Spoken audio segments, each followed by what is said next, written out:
Greetings!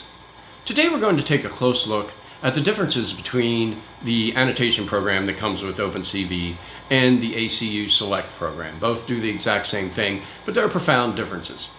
This is going to be a very short video. It's just on one of the 10 utilities that come in the ACU.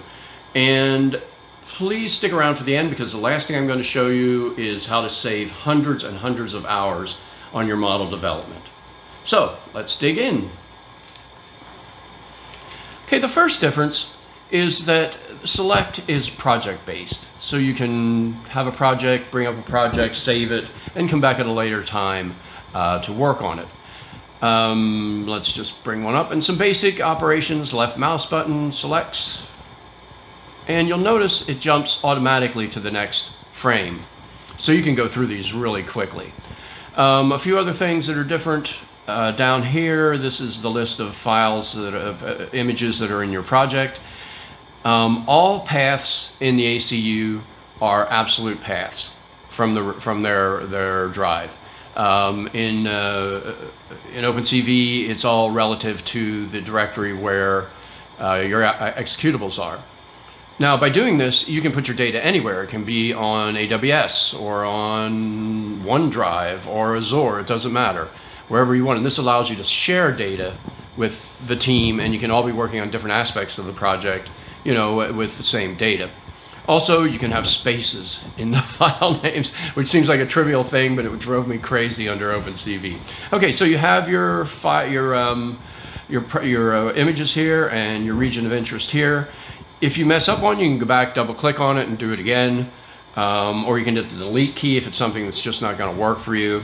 But let's just, we did two, let's bring up this one. All right. While we're here, let's look over here. This is the last image, not the image is up now, the one that was just taken. And it shows you the edge detection for that image. And you can tell easily if there's any garbage in the frame or not, just by looking at this. Now down here, this is your actual vector.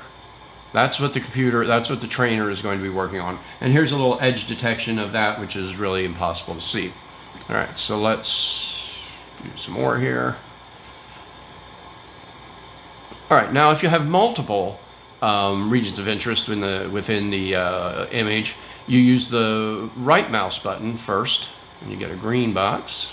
Green, and oops, we did another green. We have to do a left mouse button, and it will finish and move till the next operation. You can see here it has all the coordinates. Now the one thing you're going to notice, and if you pay close attention, is these numbers here, these coordinates, really have nothing to do with this picture. They're way off.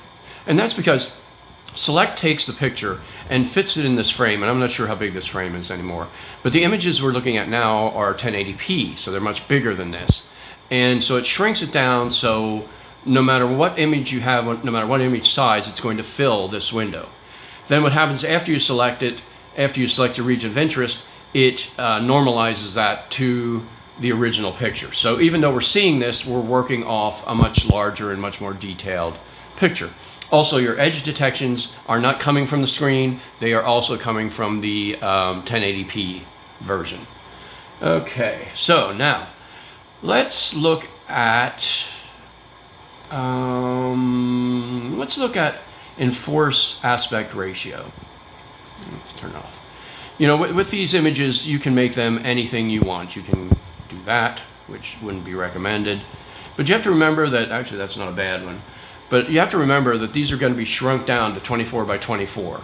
You know, so the closer you are to your aspect ratio, the better your image is going to end up. So you can have punches, hit this and say enforce aspect ratio, and now everything you do will be 1-to-1, which is square. No matter what I do, it's always going to make it a square. There we go. Okay, now let's turn off enforce aspect ratio. Apply. Let's talk about spin. What spin does, and this is the part that's going to save you hundreds of hours in your development. Spin takes your region of interest, say the head of this hammer, and it calculates the center of that region of interest. Then what it's going to do is actually spin the image from this point, not the center of the screen like Create Samples does. It's going to take this spot right here, and in 10-degree increments, it's going to spin the hammer around. So let's look at that. Now you'll notice when I click spin, it's going to enforce aspect ratio because it has to do that. So now we're going to take this one, and that's going to be our region of interest. And now look what happened down here.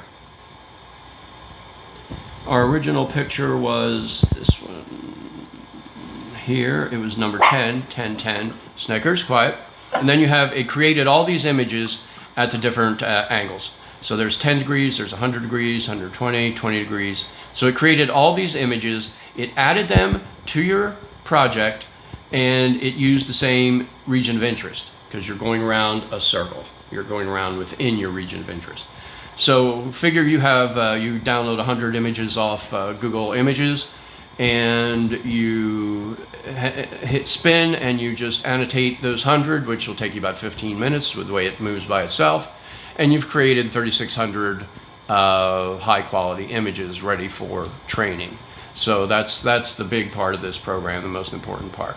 Anyway, I hope you enjoyed this. This is very quick. I'm going to have more videos with just one utility each time, and we'll show you the differences between OpenCV's standard products and the ACU. I hope you enjoyed this. Thank you for your time. Bye.